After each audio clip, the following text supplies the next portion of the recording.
Breaking news today on Wednesday at midday. House Speaker Nancy Pelosi, the longtime and historic figure as Speaker of the House, the first female Speaker of the House, taking to the House floor today a packed Democratic caucus. About half the Republicans showed up on the House floor to listen to her announce that she's going to be stepping down and from Democratic leadership in the House. This just 2 days after Decision Desk HQ and NewsNation called the House of Representatives for a Republican majority, the slimmest of majorities at this point, but clear that Nancy Pelosi, even if she chose to, could not go on as Speaker of the House with a Republican majority, highly unlikely. So the question became, would she try to continue as the Democratic leader, in this case, the minority leader, heading into the new Congress that starts on January 3rd? She answered those questions today with a lengthy speech on the floor of the House, again, an almost packed House, where she declared that she would be stepping down, but remaining on as a member of Congress behind the scenes in sort of an emeritus role and still representing San Francisco in the United States House of Representatives. Just going to pause for a moment and let you listen to Nancy Pelosi tell the House and the country about her plans. Great confidence in our caucus, I will not seek re-election to Democratic leadership in the next Congress. For me, the hours come for a new generation to lead the Democratic caucus that I so deeply respect. And I'm grateful that so many are ready and willing to shoulder this awesome responsibility. Madam Speaker, standing here today, I'm endlessly grateful for all of life's blessings. For my Democratic colleagues whose courage and commitment with the support of your families have made many of these accomplishments possible. In fact, could not have been done without you. Okay, let's take it from what Nancy Pelosi said. You heard her say that she is going to be stepping down from leadership, and she wanted to make way for a new generation of Democratic leaders. So who are those Democratic leaders that will be stepping into these roles? First of all, the much talked about and the odds-on favorite to become the next Democratic leader in the House is a New York City Congressman, Hakeem Jeffries. He ascended into Democratic leadership at the beginning of the last Congress. He beat Barbara Lee, a very progressive member. As a matter of fact, the only member way back in the day, 20 years ago, to vote against the invasion of Afghanistan. She's from Oakland. She ran against Jeffries. Jeffries won narrowly against the opposition. He had opposition from many progressives within the House Democratic caucus.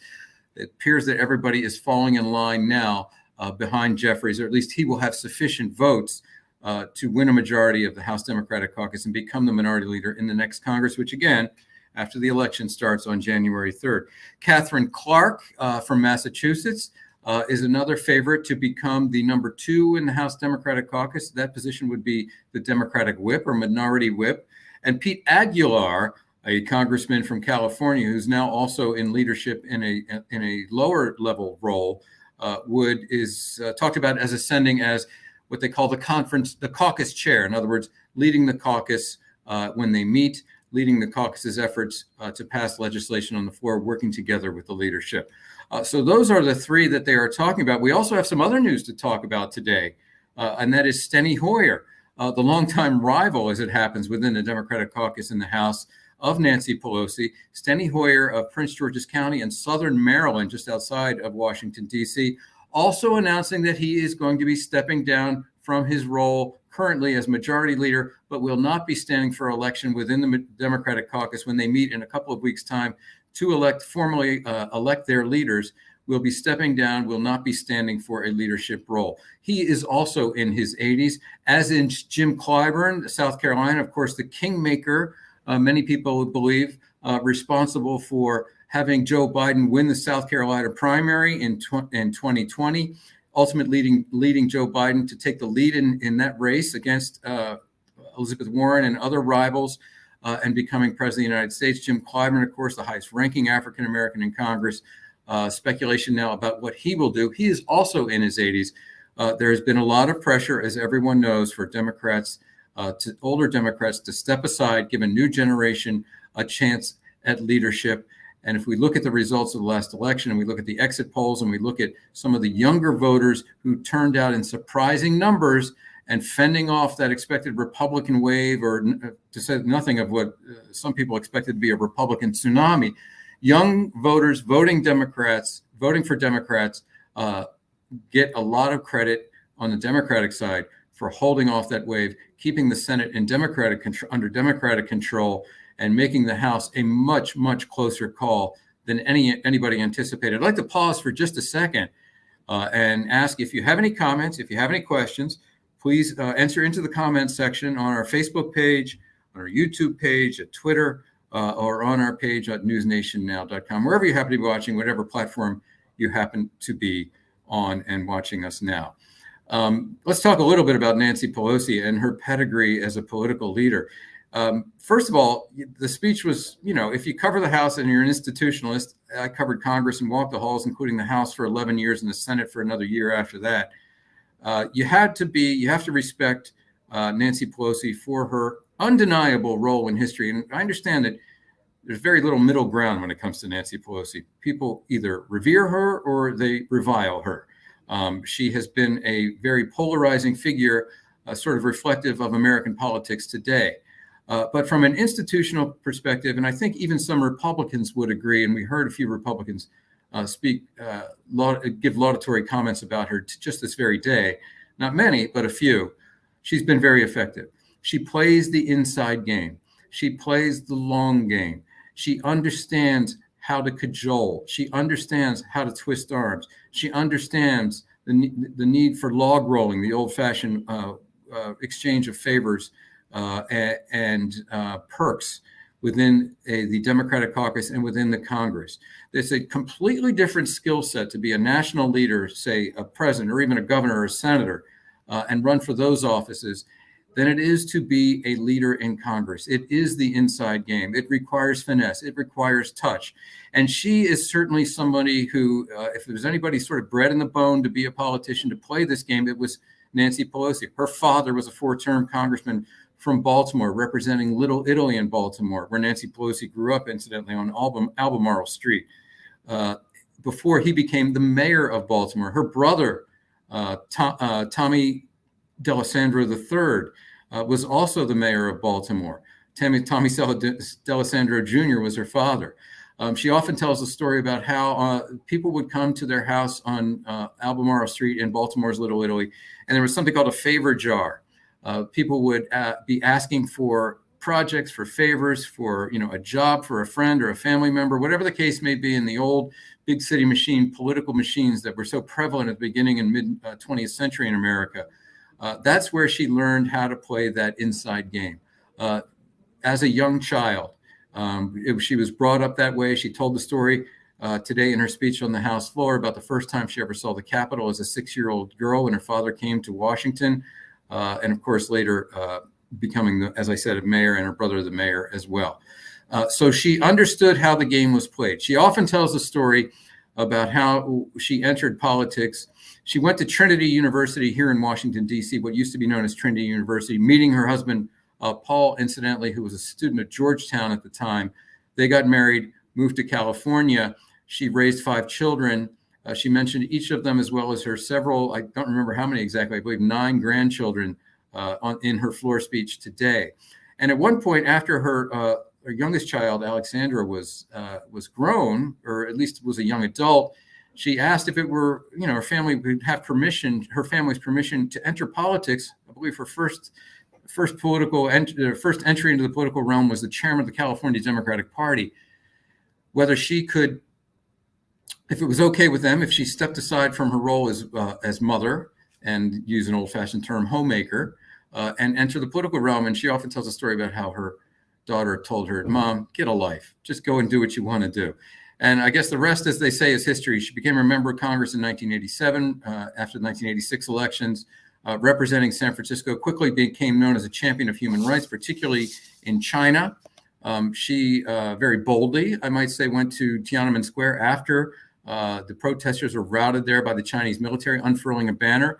And of course, between then and just recently, when she went to Taiwan and sort of put a thumb in the eye of Chinese authorities, drawing their ire, drawing military action, very belligerent and bellicose actions, threatening actions on the part of the Chinese military, literally firing missiles over the island of Taiwan, provoking that kind of action in her visit to Taiwan. And in between, representing San Francisco, which of course has a significant Asian American population, championing those issues of minorities and human rights around the country, including also recently Uyghurs in Xinjiang province in China. So Nancy Pelosi taking that step today and stepping down her historic reign, for her historic term, I shouldn't say reign, as the Speaker of the House, first in 2007 during the Bush 43 administration, George W. Bush, and serving for 4 years, passing the Affordable Care Act, shepherding that through Congress during President Obama's first term. I was covering the House at the time. It was a remarkable feat of legislative sleight of hand. A lot of people very upset about some of the tactics, the legislative tactics that she used to get that through the House, but she did it. A signature achievement, shepherding President Obama's agenda through Congress in the first 2 years of his first 2 terms, and similarly, President Biden's agenda through Congress the first 2 years of his first term, including the so-called, what the Biden administration calls the Inflation Reduction Act, with so many billions of dollars for climate change, something that made the Democratic base very happy, as well as some of the COVID relief, the American Rescue Plan that was passed at the outset of the Biden administration. So she now steps down from that leadership role to something called an emeritus role. I didn't mention the fact that she's raised millions and millions of dollars over the years as the leader of the Democratic Party, something that is valued within Democratic politics. Obviously, we have some questions here. Let's see. We have part of the video where she talks about her husband. Yes, that was the one time where she really became emotional, or the time when she became most emotional during her roughly 15-minute floor speech today in the House of Representatives. Let's have a listen. Of your families have made many of these accomplishments possible. In fact, could not have been done without you. For my dear husband, Paul, who has been my beloved partner in life and my pillar of support, thank you. We're all grateful for all the prayers and well wishes as he continues his recovery. Thank you so much. Very emotional moment there. And of course, everybody is aware of what happened at their San Francisco home when an intruder, according to police reports and the affidavits filed in court, attacked Paul Pelosi with a hammer and was actually looking for Nancy Pelosi at the time. And of course, Nancy Pelosi just as recently as a week ago, said that incident would play into her decision. And frankly, as someone who has covered Nancy Pelosi for a long time and spent a long time interviewing her, talking to her, asking questions of her, and just generally covering her as a journalist, I wasn't sure what she meant by that. I thought that perhaps that would buck up her resolve to stick this out and not step down in the face of those kinds of physical threats. But obviously, I think you heard her become very emotional, talk about his recovery, his convalescence from that attack that landed him in the hospital in serious condition after being hit in the head with a hammer wielded by that intruder in their San Francisco home. Nancy Pelosi and Paul Pelosi, again, have 5 children. They do own a vineyard together in California, even though ironically, Nancy Pelosi has always said that she does not drink alcohol. She has always, covering her, you always saw big bouquets of cut flowers going into the speaker's suites or the minority leader suites when she was the Democratic leader and the minority leader in the House. Fond of dark chocolate. I think we've covered the Nancy Pelosi biography, but certainly an historic figure. She's fond of saying she didn't crack the glass ceiling in Congress as the first female speaker, but she cracked the marble ceiling in Congress. We should also add that she's the first person to become speaker on 2 separate occasions, again, from 2007 to 2011, and then again in the first 2 years of the Biden administration. The first in 60 years since the legendary Sam Rayburn had that post, and I believe only the 5th in history to become speaker, move out of the speaker's suite of offices, give up the speaker's gavel, and then once again take over. To recap, we have Nancy Pelosi, an historic figure, the first female Speaker of the House of Representatives, a member of Congress from San Francisco for 35 years, helped shepherd through landmark legislation, the Affordable Care Act, Obamacare, helped shepherd through President Biden's signature achievements thus far in his presidency, as far as Democrats are concerned, the Inflation Reduction Act with its money, millions of dollars for climate change, to address climate change, and the American Rescue Plan, more stimulus for the economy, not to mention an infrastructure bill that garnered significant Republican support when it passed earlier this year. So a lot happening here in Washington, but at the end of an era for Nancy Pelosi, as she steps aside for younger leadership for Democrats in Congress. I'm Mike Vaccaro. I'm the bureau chief in Washington for NewsNation. Thanks for listening. We'll see you next time.